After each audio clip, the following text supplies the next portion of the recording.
खेत में खाई का विकराल रूप, खाई में समा गए दुकान और मकान।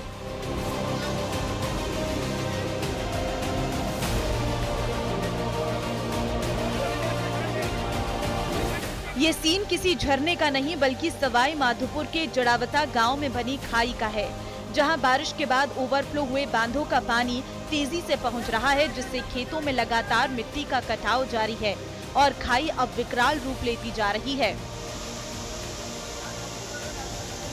पानी तो वहाँ से आ रहा है सर, वहाँ से नहीं रुकेगा तो गांव में पानी, ये इसको डाइवर्ट इधर से उधर करते रहो, पानी तो यहीं रहेगा, पानी खा जाएगा।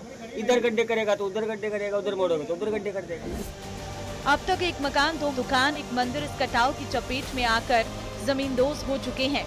ये खाई अब अन्य 2 मकानों के पास पहुंच गई है, जहां मिट्टी का कटाव तेजी से बढ़ता जा रहा।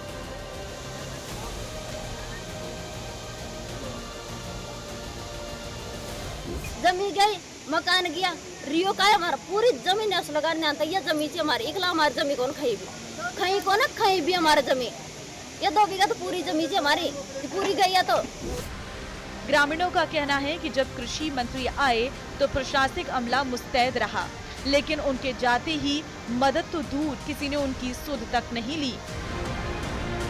कोई भी सरकारी तंत्र तो हमको दिख रहा ही नहीं था। अब डॉक्टर साहब आएंगे फिर आ जाएंगे डर के मारे, क्या बताएं। बहुत 4 दिन हो गए हमको तो बहुत परेशान हो रहे हैं। बड़ी तबीयत यार, गैस बीती है तो हम कहाँ भूखा मरा कर, हमारा डंडा भूखा मरा कर, हमारी गति कहाँ हो रही। किसी ने कोई सहायता नहीं की? कोई बिल्कुल सहायता नहीं करी, सरकार तो ध्यान ही नहीं दे रही बिल्कुल।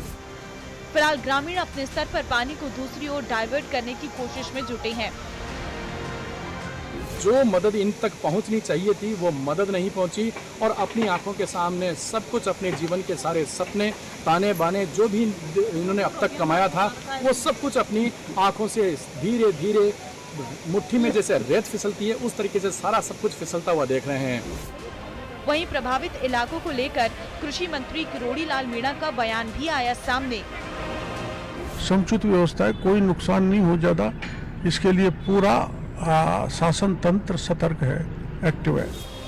कृषि मंत्री ने साफ कहा है कि प्रदेश में जिन भी जगहों पर अतिवृष्टि हुई है, सरकार उनकी पूरी मदद कर रही। न्यूज़ 18 राजस्थान के लिए गिरिराज शर्मा की रिपोर्ट।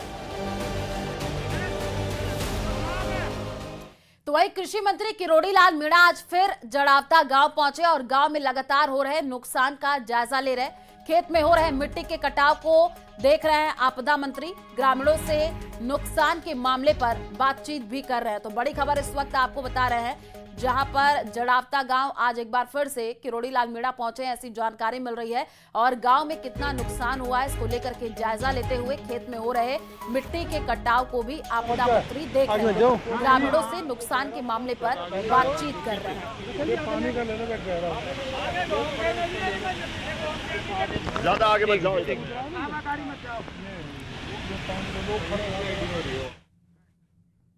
लगातार हो रही बारिश से जिंदगी बेहाल हो गई है, लोग परेशान हैं, घरों में पानी का कब्जा है। 5 तस्वीरें हम आपको स्क्रीन पर दिखा रहे हैं जिसमें बारिश के कारण लोगों की बेबसी दिख रही है। आपको बता दें कि पहली तस्वीर बूंदी की है, घरों में पानी घुसा है। तो वहीं नागौर में भी कुछ ऐसा ही हाल है। धौलपुर, सीकर, उदयपुर में ज्यादातर इलाकों में पानी ही पानी नजर आ रहा है। तो भारी बारिश के बाद क्या हालात है, आप तस्वीरों से अंदाजा लगाइए। कहीं घरों में पानी घुस गया है, ओवरफ्लो बांध होते हुए नजर आ रहे हैं। उदयपुर की ये तस्वीर आपको दिखा रहे हैं, सड़कों पर जलभराव की स्थिति है और जलभराव से लोग बेहाल हैं। तो अलग अलग जगहों की तस्वीरें, सड़कें जलमग्न हो चुकी हैं, बांध ओवरफ्लो हो रहे हैं। बूंदी की तस्वीर आप देखिए, बारिश से अब लोग परेशान हो रहे हैं क्योंकि जगह जगह पर जलभराव की स्थिति अब देखने को मिल रही है। सीकर में तेज बारिश से शहर की पूरी रफ्तार थम गई है। लगातार कई घंटे तक बारिश होने से पूरा शहर जलमग्न हो गया है। रेल की पटरियां पानी में डूब गई हैं। शहर के मुख्य बाजारों से लेकर आवासीय कॉलोनी तक पानी भर गया है। सड़कों ने नालों का रूप ले लिया है। लोगों को आने जाने में भारी परेशानियों का सामना करना पड़ रहा है। कई जगहों पर गाड़ियां बंद होने से जाम की स्थिति बन गई है। वहीं बारिश का सबसे ज्यादा असर रेलवे स्टेशन पर देखने को मिला है। सीकर रेलवे स्टेशन की पटरियां पूरी तरीके से पानी में डूब गई हैं, जिसके चलते ट्रेनों का संचालन बाधित हो गया है। रेलवे प्रशासन द्वारा यात्रियों की सुरक्षा को देखते हुए कई ट्रेनों को देरी से रवाना किया जा रहा है। स्थानीय प्रशासन की टीम रात से पानी निकासी में जुटी है। नानी डैम टूटने से पानी हाईवे पर आ गया है। बीकानेर बाईपास पर भी पानी भर गया है।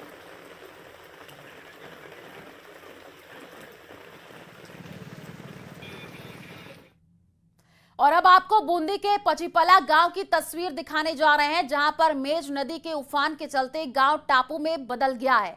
भारतीय सेना, एसडीआरएफ, एनडीआरएफ लोगों का रेस्क्यू करके लोगों को निकाल रही है। जिला कलेक्टर अक्षय गोदारा, पुलिस अधीक्षक राजेंद्र मीणा मौके पर डटे हुए हैं। तो ये तस्वीरें हम आपको दिखा रहे हैं, बारिश से किस तरीके से हालात बिगड़े हैं। आप देखिए, पचीपला में बाढ़ जैसे हालात बन चुके हैं और जगह जगह पर बारिश के वजह से जो तस्वीरें आ रही है वो चिंता का विषय भी है, क्योंकि कई ऐसी जगह है जहां पर बाढ़ जैसे हालात हो चुके हैं। मेज नदी का पानी गांव में भर चुका है। बूंदी के पचीपला की ये तस्वीर आपको दिखा रहे हैं। सेना अब लोगों का रेस्क्यू भी कर रही है। जो लोग फंसे हुए हैं उनको निकाला जा रहा है। जिला कलेक्टर भी मौके पर मौजूद है।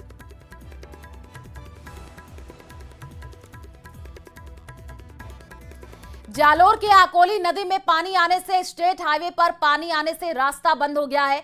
जालोर सिरोही को जोड़ने वाले रास्ते पर पानी भर गया है, जिसके कारण संपर्क टूटा है। आकोली नदी पूरे वेग के साथ बह रही है। लोगों से अलर्ट रहने की अपील की जा रही है, बावजूद इसके लोग नदी किनारे पहुंच रहे हैं। तो जालोर सिरोही रोड बाधित हो चुका है। स्टेट हाईवे पर पानी भर गया है। तस्वीर आपको जालोर की दिखा रहे हैं। आप देखिए, ये नदी है और नदी के किनारे सैकड़ों लोग वहां पर जुट गए हैं। उफान पर आकोली नदी है। जालोर सिरोही रोड भी बाधित हो चुका है। स्टेट हाईवे पर पानी भर गया।